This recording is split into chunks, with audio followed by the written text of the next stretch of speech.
Hi, my name is Sarah Russ, and for my English project, I was given the short story assessment called The Last Rung on the Ladder. This short story was written by author Stephen King, and the setting takes place 80 miles west of Omaha, Nebraska in November in a barn. So this story is actually a little bit complex, and it was actually one of my favorite short stories that we read in the class. At the beginning of the story, one of the main characters is Larry, and he is burdened with guilt because he just realized that his sister Kitty had committed suicide. Later in the book, Larry recounts on the day when he and Kitty were both children, and every single day they would climb to the top of the barn on a big, tall ladder, and they would jump into a hay pile at the very bottom. Of course, this was not safe, but as kids, they loved doing it, and they loved the adventure and the danger that it presented. One day, however, after they both take turns going up and down the ladder, Kitty almost falls when one of the rungs on the ladder breaks, leaving her hanging suspended in the air on the ladder. Larry, who tries to save Kitty, ends up putting a big pile of hay at the spot where Kitty would fall straight down onto the floor. Of course, if she fell, this would possibly mean death for Kitty, for Larry's sister. So when Larry puts down the pile of hay for Kitty to fall on so that she won't die, Larry tells Kitty to let go of the ladder completely. And Kitty completely trusts her brother Larry and lets go of the ladder, and miraculously she lives, and she lands right in the hay pile that Larry had put down for her. And the miraculous thing about this is that Kitty had no idea that Larry had done this for her. She just knew that Larry had told her to let go. And trusting Larry completely, she let go of the ladder and was saved by her brother. Later in life, when they grow up from being kids, Kitty moves to New York. And there she becomes a prostitute, and just things in her life are not going well. So what she does is she reaches out to Larry by letter, and she expresses to him that she needs him to be there for her in this time of need. So,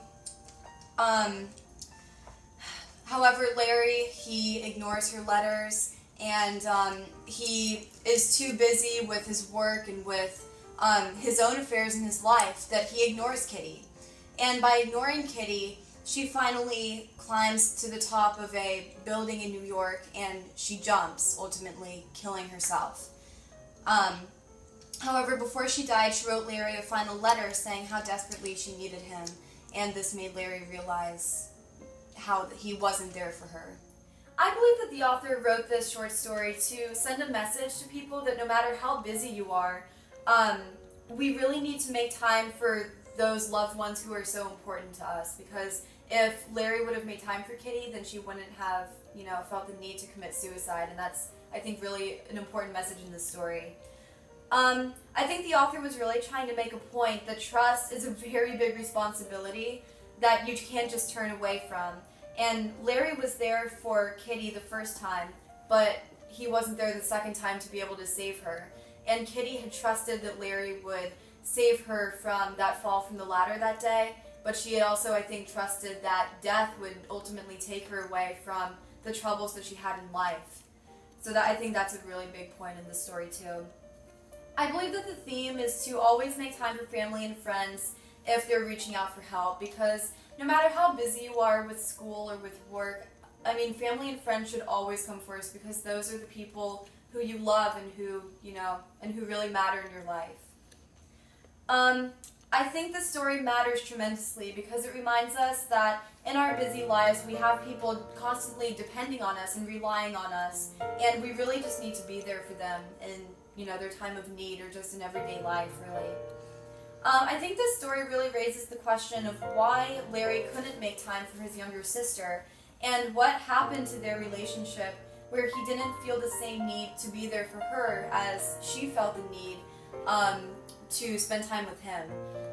So that's something that I really wondered while reading the story, like how busy could he have been that he couldn't have made time for his sister who so desperately needed him. So yes.